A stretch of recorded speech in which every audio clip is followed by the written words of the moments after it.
अब मैं भाग ख की ओर बढ़ती हूँ।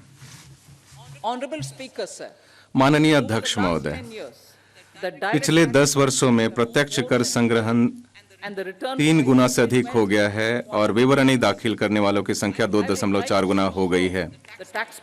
मैं करदाताओं को आश्वस्त करना चाहूंगी कि उनके योगदान का देश के विकास और जनता के कल्याण के लिए विवेकपूर्ण उपयोग किया गया है। मैं करदाताओं के सहयोग के लिए उनकी सराहना करती हूँ। सरकार ने कर दरों में कटौती की है और इन्हें विवेकपूर्ण बनाया है। नई कर योजना के तहत अब 7 लाख तक की आय वाले करदाताओं के लिए कोई कर देनदारी नहीं है। वित्तीय वर्ष 2013-14 में 2.2 लाख तक की आय वाले करदाताओं के लिए कोई कर देनदारी नहीं थी। खुदरा व्यापार के लिए प्रिजेम्प्टिव कराधान की सीमा 2 करोड़ से बढ़ाकर 3 करोड़ की गई। इसी प्रकार प्रिजम्प्टिव कराधान के पात्र व्यवसायियों के लिए यह सीमा 50 लाख से बढ़ाकर 75 लाख की गई। साथ ही कॉरपोरेट कर की दर मौजूदा स्वदेशी कंपनियों के लिए 30% से बढ़ाकर 22% की गई और कुछ नई विनिर्माण कंपनियों के लिए यह दर 15% की गई। माननीय अध्यक्ष महोदय, पिछले 5 वर्षों में करदाता सेवाओं में सुधार करने पर हमारा विशेष जोर रहा है। पहचान रहित निर्धारण और अपील की शुरुआत कर क्षेत्राधिकार आधारित निर्धारण प्रणाली को बदल दिया गया, जिससे कार्यकुशलता, पारदर्शिता और जवाबदेही बढ़ी है।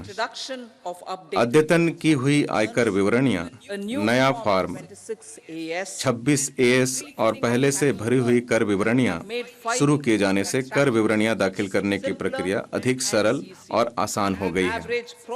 विवरणियों पर कार्रवाई में वर्ष 2013-14 में औसतन 93 दिन लगते थे, जो कम होकर इस वर्ष केवल 10 दिन रह गए हैं। इससे प्रतिदाय रिफंड जारी करने में तेजी आई है। अप्रत्यक्ष कर, भारत में अत्यंत बटी हुई अप्रत्यक्ष कर व्यवस्था को एकीकृत करके जीएसटी ने व्यापार और उद्योग पर अनुपालन के बोझ को कम कर दिया है। उद्योग जगत ने जीएसटी के लाभ को स्वीकारा है। एक अग्रणी परामर्शदाता फर्म द्वारा हाल ही में किए गए सर्वेक्षण के अनुसार 94% उद्योग प्रमुख जीएसटी में हुए बदलाव को व्यापक रूप से सकारात्मक मानते हैं। सर्वेक्षण में प्रश्नों के उत्तर देने वाले 80% प्रतिभागियों के अनुसार इससे आपूर्ति श्रृंखला ऑप्टिमाइज हुई है, क्योंकि टैक्स आर्बिट्राज और ऑक्ट्राई के हटने के परिणाम स्वरूप राज्यों और शहरों की सीमाओं से चेक पोस्ट हट गए हैं। साथ ही जीएसटी का कर आधार बढ़कर दोगुने से अधिक हो गया है। इस वर्ष औसत मासिक सकल जीएसटी संग्रहण बढ़कर लगभग दोगुना तथा 1.66 लाख करोड़ रुपए हो गया है। इससे राज्य भी लाभान्वित हुए हैं।